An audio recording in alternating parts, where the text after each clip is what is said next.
Hey flaunters! So in this tutorial, we're going to be discussing everything leg hangs. Inside leg hang, outside leg hang, and how to transition between the two. I strongly recommend downloading the Fit to Flaunt app, heading over to the conditioning section, and working on the leg hang conditioning exercises that we have set up for you. These will not only help you understand the proper contact points, but they're also going to help you understand how to engage your muscles and help you build strength. And the best part is, because you're doing it from the floor, it's not as scary. So we're going to move on with this tutorial, assuming that you've already worked on those conditioning exercises. So flaunters, as you know, I'm always stressing to learn your inside leg hang first before the outside leg hang, because you have more contact points and it's just not as scary.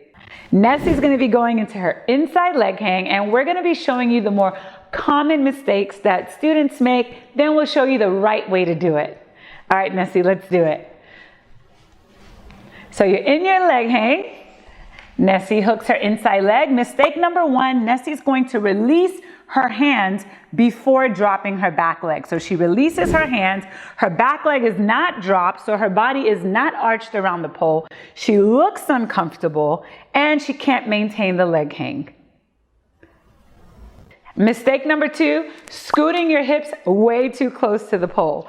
So Nessie's gonna go up, and a lot of times students fidget and they keep bringing their hips closer and closer to the pole. Now you're too vertical, so by the time you release your hands, again, look, Nessie is very uncomfortable. She can't drop the back leg. Her body is too vertical, and this is just not comfortable, and it's not pretty.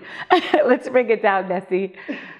So now that we've gone over the two most common mistakes, which are releasing your hands too soon without dropping the back leg and scooting your hips too close to the pole, we're going to show you the correct way to do your inside leg hang. So Nessie's going to bring it up, and she's going to hook her inside leg, keeping her hips exactly where they are. She's going to drop her leg as low as she can.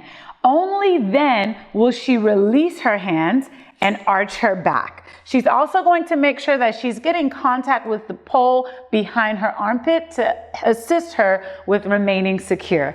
Look at that beautiful leg hang. Now that we've got the inside leg hang, let's go over the outside leg hang. Now this one's a little more tricky, so be patient with yourself and don't get frustrated if it takes a little time for you to get comfortable with it. The first most common mistake that everyone makes, including myself when I was learning my leg hang, is not bringing your hips high enough and getting a solid knee hold before trying to execute the skill. So Nessie's gonna demonstrate. So students are in position, excited, you bring your legs up, but you're hooking on your hand. So right now you're fidgeting, and even if you can get your knees bent, by the time you pull your hands from under your knee hold, you've wasted so much energy that you may as well just come down, because you're practically like just dying up there, okay? So let's see what it looks like getting your knee hold correctly. So Nessie's going to get into position, and she's going to make sure that she keeps her arms engaged. She brings her hips up as high as she can, and she hooks above her hands, way above her hands, as you can see. Now, mistake number two is Nessie is going to drop her hands and release her body, and then try to drop the leg to go into the leg hang. As you can see, she's not engaged and she's not in control right now. So it's impossible for her to get into her leg hang. Her body should be more upright because she should be engaged the whole time. So as she hooked, body stays engaged. Now Nessie can drop the back leg low enough, slowly release her hands, and arch her back. Yes, perfect. You also want to remember, just as for the inside leg hang, have that contact point behind your inside armpit. Okay, flaunters, now we're going to show you how to transition from your outside leg hang to your inside leg hang and back. So Nessie's going to go into her outside leg hang. So of course, you have to make sure that you have a really solid outside leg hang. Your arms are released. You want to bring this inside leg down and around. So all the way down and around, and you're going to feel the pole pressing into your inner thigh. Then you're going to straighten your outside leg and switch. Yeah, so right now what's holding Nessie while she switches was her inside thigh and the armpit hold. To go back into her outside leg hang, she's bringing the leg around, but this time she wants to make sure, as you can see, that this leg is lower than her knee. So let's cross that again just so they can see Nessie. This leg is lower than the knee so that Nessie's thighs are crossed.